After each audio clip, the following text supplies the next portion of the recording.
ازيكم يا حبايب قلبي، عاملين ايه؟ يا رب تكونوا بخير. هنعمل النهارده مع بعض كفتة الرز اللي احنا مفرزينها مع بعض.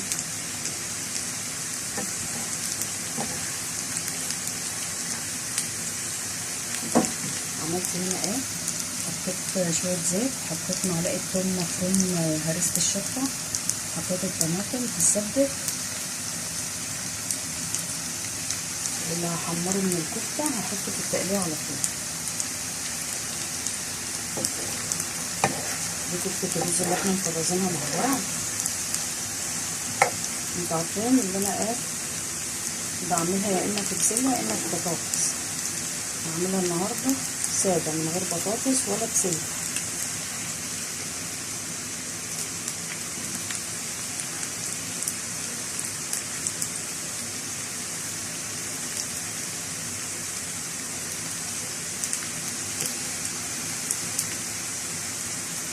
اللي هتتحمر هحطها في التقلية.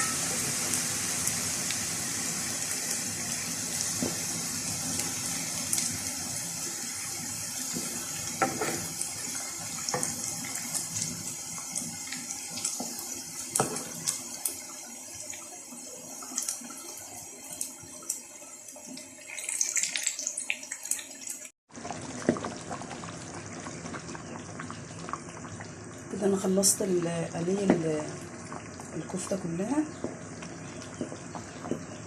التقليه اتسبكت.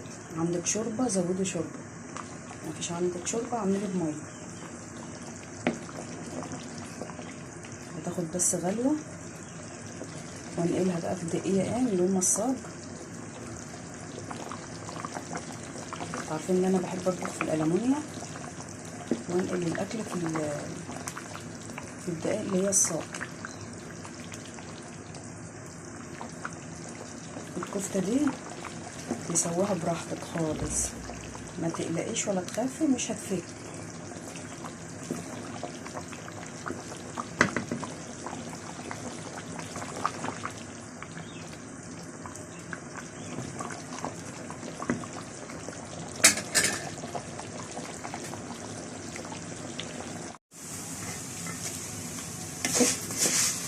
ادي الشعريه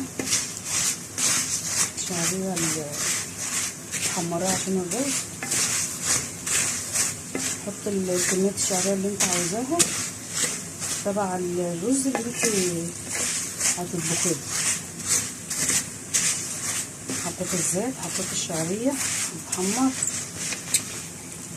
احط الرز يتقلب معاه تقليبه كده، وبعد كده احط الميه بتاعته والملح.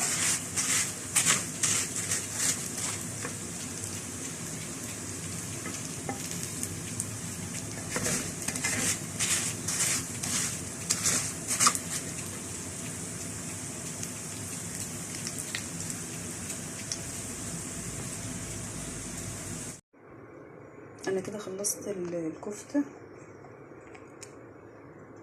كده خلاص اهي. رز بشعريه،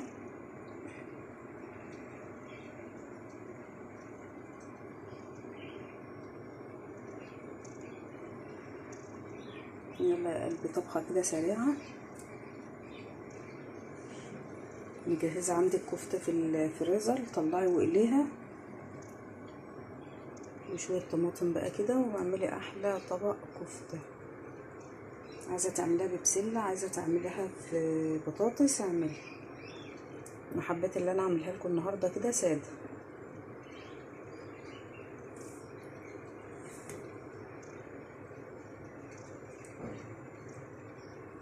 انا والله بحبها بالبطاطس وبالبسله وكده برضو جميل.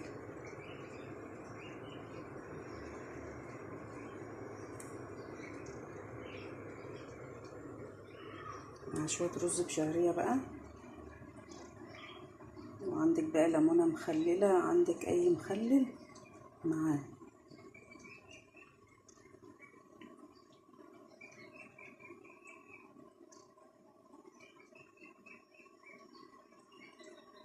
يلا يا قلبي، باي.